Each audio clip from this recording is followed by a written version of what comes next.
વજન પ્રમાણે પ્રોટીનની જરૂર છે. એના પછી આગળ આપણે વાત કરીએ તો 30% ફેટ, 40% કાર્બોહાઈડ્રેટ, 30% પ્રોટીન અને 30% ફેટ. કેટલા વ્યક્તિને ઘી અને તેલ ખાતા ડર લાગે છે કે ઘી હવે ના ખવાય, હવે ઉંમર થઈ ગઈ?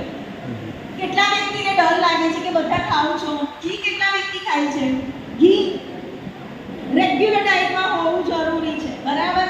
ઘી ખાવાથી કોઈ દિવસ કોઈ પ્રોબ્લેમ આવે નહીં, ડાયજેશન સિસ્ટમ આપણી સારી થાય, બરાબર છે? જોઈન્ટ્સ, જો તમારે જોઈન્ટ્સ હેલ્ધી રાખવા છે તો તમારા ડાયટમાં ઘી તેલ હોવું જરૂરી છે.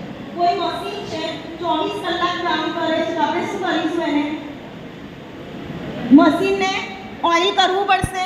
તો આ બોડી આખો દિવસ કામ કરે છે તો એને ઓઇલિંગની જરૂર પડશે. તો ઓઇલિંગ માટે આપણી પાસે શું છે? ઘી અને તેલ, બરાબર છે? જે ડાયટની અંદર એડ કરવું જરૂરી છે.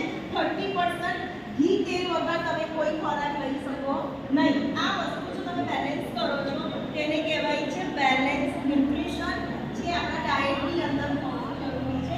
જે આપણું 3rd નંબરનું પિલર છે આપણે હેલ્ધી રાખવા માટે, બરાબર? 4th નંબરનું પિલર છે 80% ન્યુટ્રિશન અને 20% એક્સરસાઇઝ.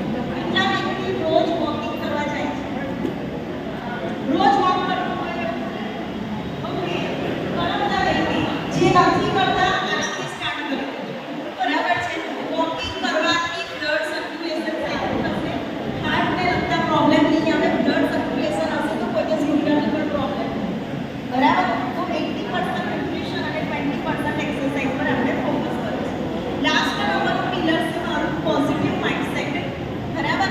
જો તમે પોઝિટિવ હશો તો હરેક વસ્તુ થઈ શકે. પેલી બાજુ આપણે છે તે પોઝિટિવ નથી તો આપણી હેલ્થ સારી થઈ શકશે નહીં? થઈ શકે, બરાબર? બધા કરી શકે, હું નહીં કરી શકું. તો અહીંયા આગળ પોઝિટિવિટી લાવવી જરૂરી છે સૌથી ફર્સ્ટ, બરાબર? પોઝિટિવ માઇન્ડસેટ કરવા માટે આપણે શું કરી શકીએ છીએ? કોઈ કહેશે પોઝિટિવ માઇન્ડસેટ આપણે કેવી રીતે કરી શકાય? બોલો. યોગા, મેડિટેશન, બરાબર છે?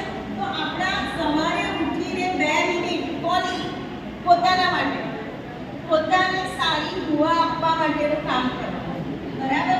ઘણી બધી વખત આપણે આપણા માટે સારું નથી ઈચ્છતા, આશીર્વાદ સારા નથી આપતા, તો એ જ આશીર્વાદ આપણને મળતા હોય છે.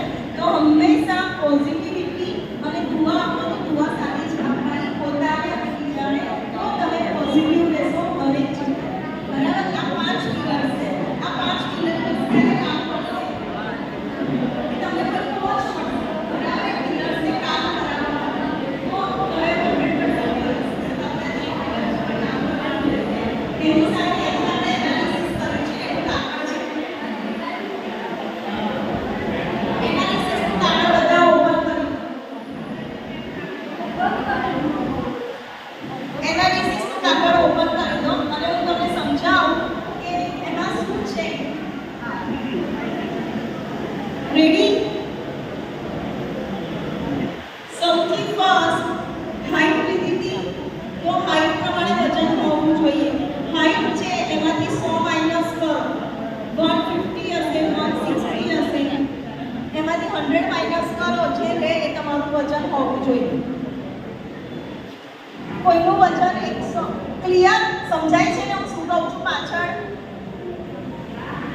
ખ્યાલ આવે છે? ઓકે, તો હાઈટ પ્રમાણે વજન હોવું જોઈએ.